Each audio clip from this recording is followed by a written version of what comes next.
Hello, everyone, and welcome back to the channel. It has been a long while since I recorded a video for YouTube with a voiceover.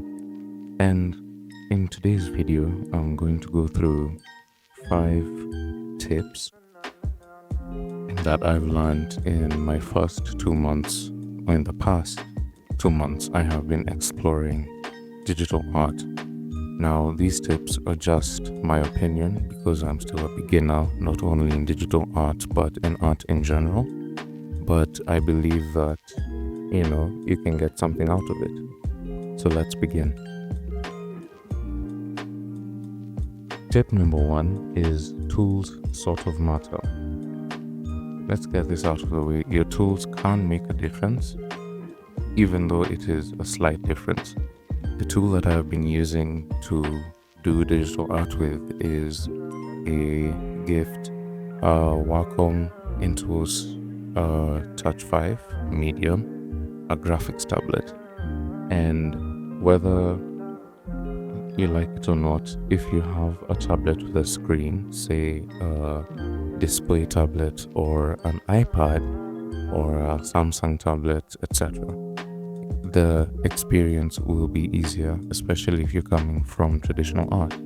The thing about the graphics tablet is that it has a very big learning curve, and it took me a while to get used to. In fact, I'm not as accurate as I wish to be, even after 2 months of basically using it daily for at least 30 minutes to an hour.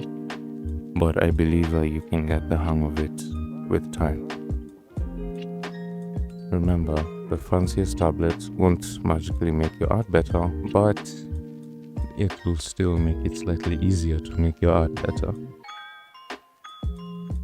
Tip number 2 is consistency is key.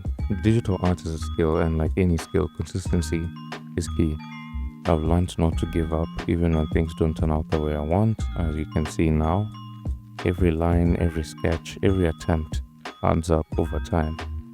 And with being consistent, we tend to give up too easily when we see things are not working out. And we need to negate that feeling because we're all beginners here. Tip number 3 is going back to basics. When I got this, I was like, let me just dive into some of these complex pieces that I see my favorite artists doing. But that was a very big mistake, and it failed again, as you can see here.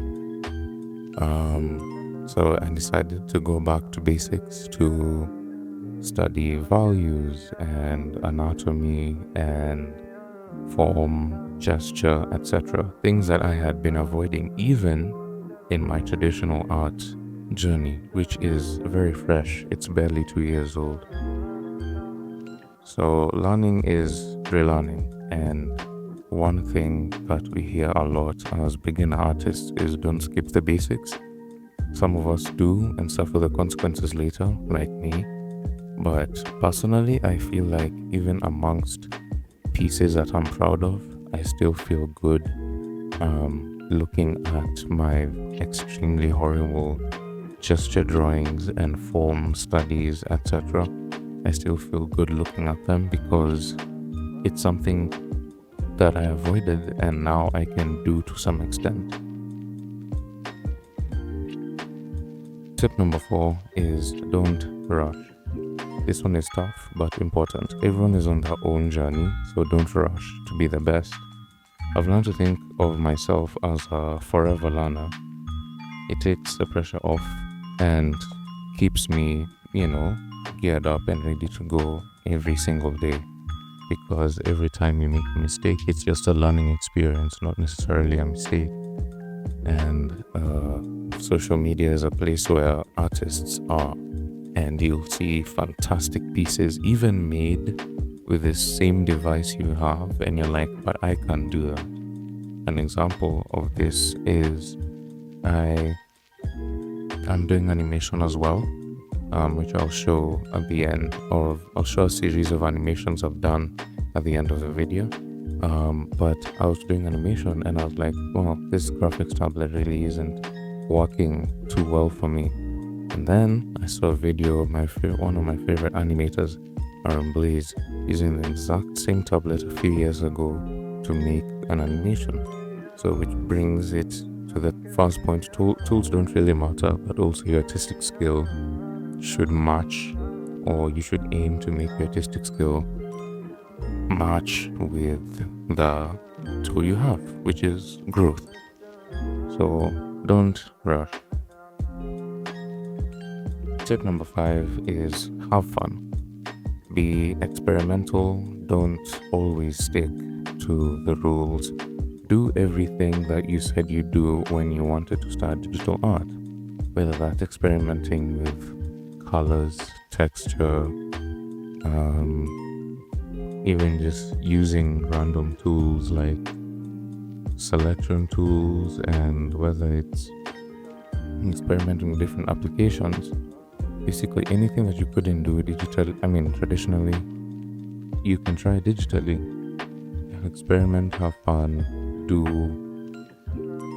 loose sketching, just make it as stressless as possible to be able to do your art daily, because art is supposed to be fun. And a bonus tip which helped me exponentially in regards to the journey of digital art is setting goals. I didn't know when I was going to start digital art, but before I did, I had written down a series of things, just randomly organized into like a Monday, Tuesday, Wednesday, Thursday, Friday, weekly kind of daily drawing kind of thing. And you don't have to follow it strictly as long as there's a plan, and also have an end goal as to why you're doing the art you're doing, whether that's traditionally or digitally. I feel like having a plan for your art really is beneficial. Like for me, I'd say my plan is to become an industry character designer, animator, story artist, storyboarder, concept artist, etc. in the animation, specifically 2D animation. That's my goal. Another goal of mine is to be able to illustrate the short stories that I write, and much more. So set your goal so that you can have, even if it's an unachievable goal, like a goal you're like, I might never get there, set the goal and then make mini goals to be able to get there. If you want to do a character design sheet, you need to know how to draw a face. If you want to do a pose sheet, you need to know how to draw poses. So those are small goals leading you to what? I want to make a comic eventually. Things like those. And that will be it from me. Thank you so much. If you have watched this, comment down below what you think. And also, coming next year, I want to take more subscriber suggestions in regards to what kind of videos you guys would like to see. And those are just a few things that I've learned so far in this digital art journey, as the time lapses have played throughout the video. And I'm grateful to our new subscribers. 2 weeks ago I was at 15, now it's at 73, I believe. So I'm grateful to our new subscribers. Again, comment down below what you think. I'm open to suggestions. Follow on Instagram and all the other apps that I will link in the description below. I hope you got value out of this, and let me know what are some lessons that you've learned in your digital art journey. And yeah, like and subscribe, and I will see you in the next video. Take care. And now you can be able to see a bit of the animations that I have done, and at the very end, the pieces that I've done in the past 2 months that I am most proud of. Enjoy.